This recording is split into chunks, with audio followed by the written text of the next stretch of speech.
Ministri e Arsimit Mirela Kumbaro ka njoftuar hapjen e procesit të aplikimeve për formularet A1 dhe A1Z për maturën shtetërore 2026. Ky proces është thelbësor për maturantët të cilët përmes formularit A1 do të përcaktojnë lëndët me zgjedhje që do të japin në provimet e maturës, një vendim që lidhet drejt për drejt edhe me degët universitare ku synojnë të vazhdojnë studimet. Nga ana tjetër, formulari A1Z u vjen në ndihmë maturantëve të viteve të kaluara, duke u krijuar mundësinë për të rifituar të drejtën e konkurimit për pranimin në universitetet publike dhe private në vend.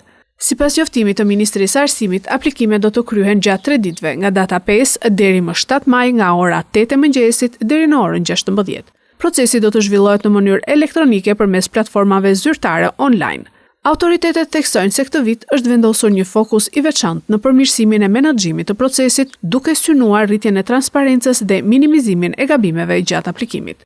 Nxënësit udhëzohen të tregojnë kujdes maksimal në përzgjedhjen e lëndëve, pasi këto zgjedhje kanë ndikim të drejtë në rezultatin final dhe në mundësitë për pranimet në programet e studimit që preferojnë. Po ashtu shkollat e mesme dhe mësuesit kujdestar do të kenë një rol mbështetës gjatë këtij procesi, duke orientuar maturantët në plotësimin korrekt të formularëve.